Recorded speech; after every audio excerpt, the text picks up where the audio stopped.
Said to be the most remote city in the world, is situated on the west coast of a vast dry continent.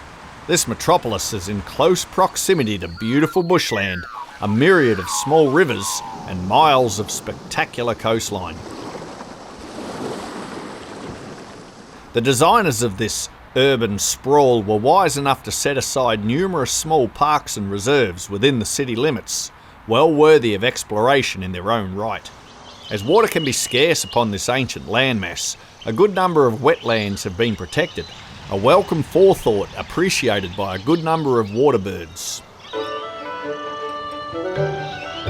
The large bills of the Australian shoveler are used to filter small creatures from the water.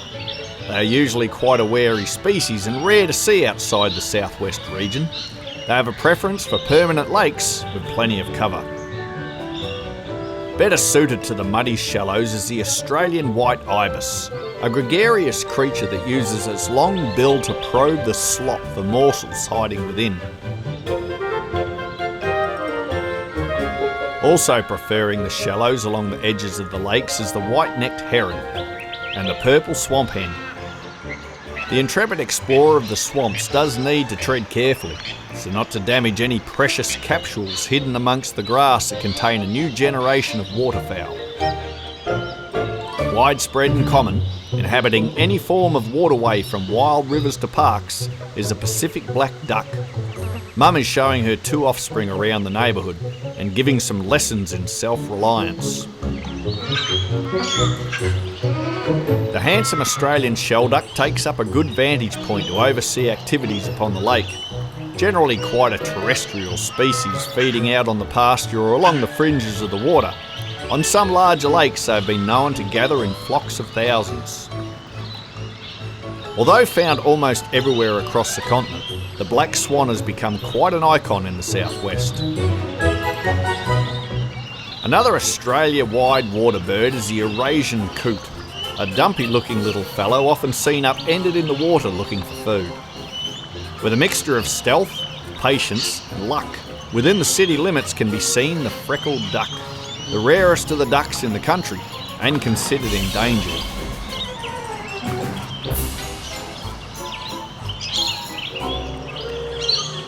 Amongst the tea trees and eucalypts is a whole new range of creatures. Sacred kingfishers like to take up a lofty perch, ever on the lookout for a little dinner. Likewise, higher up in the treetops resides the black-shouldered kite.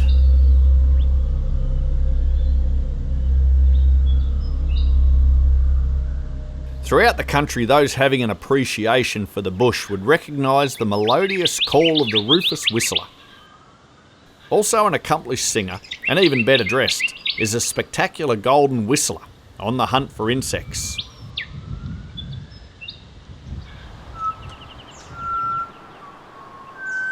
A southwest native is the white-breasted robin. This tiny bird seems unperturbed by humans and often allows a close approach. Suited up in dashing attire, the scarlet robin is another treasure in the woodlands of the southwest. Small, bold and songful, it's difficult not to be charmed by the willy wagtail. Widely distributed across the country's southern range is the red wattlebird, a pugnacious and noisy honeyeater whose vocal skills need a bit of work.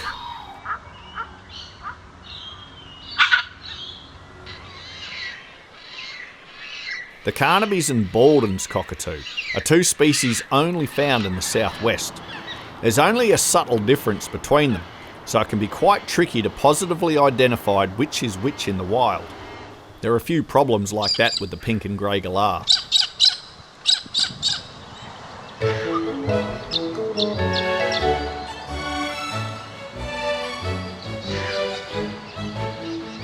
Little corellas gather in large flocks, foraging about quite happily in noisy groups, sometimes accompanied by their close cousins the western corella, with their distinctive red collar and long pointed upper beaks.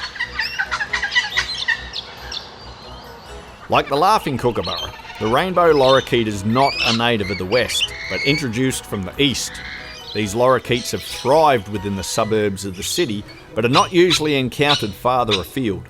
They feed on fruit, seeds and nectar, nesting in tree hollows.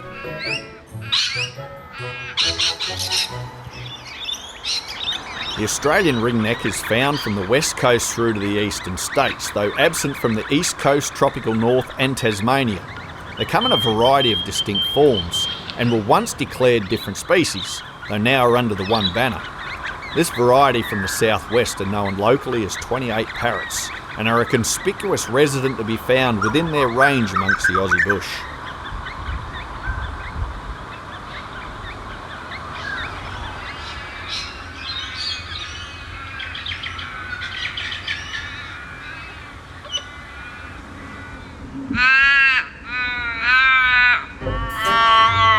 A family of birds known as corvids come in as my personal favourite, and at the top of the list is one often lumped in with crows.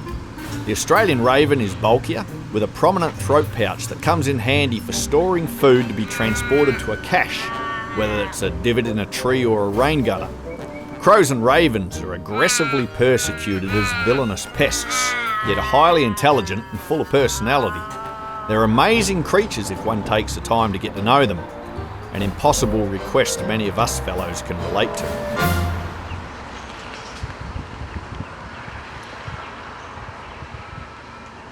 Another charming chap is the grey currawong, an omnivorous magpie-like bird that takes seeds and fruits in addition to its diet of protein. The grey butcherbird is another member of the corvid family with skillful vocalisations and song. This one is eating the fruits of what's called a native cherry. These tiny juicy orbs are even palatable to humans.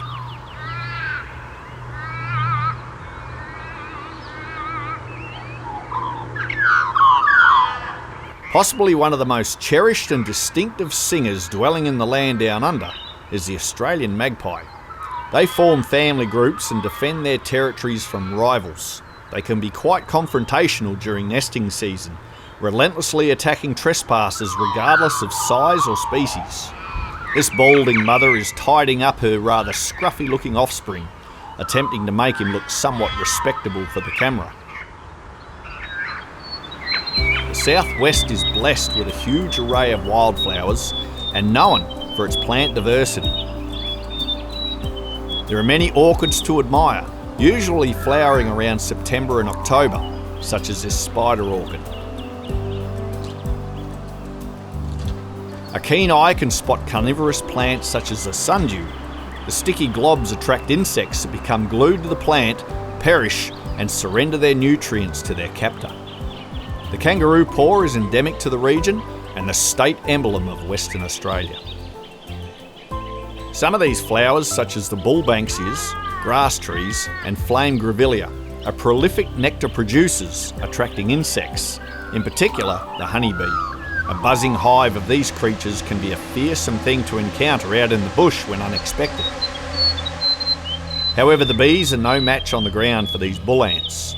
While not a dangerous creature to humans, they do like to bite, and it's an uncomfortable experience, usually leaving a red welt.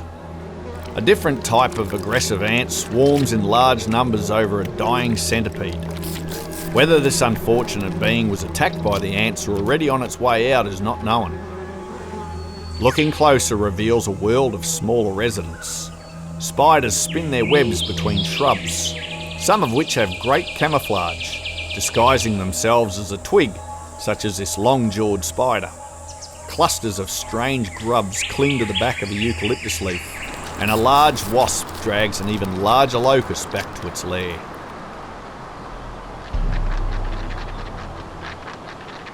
Farther out from the metropolis, the western grey kangaroo is not an uncommon sight and can be seen in good numbers.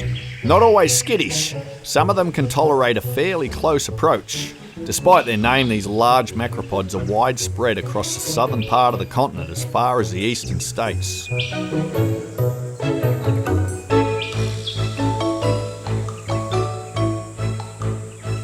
What we see here is but a sneak peek of the treasures to be found around the urban lakes of West Australia's capital city.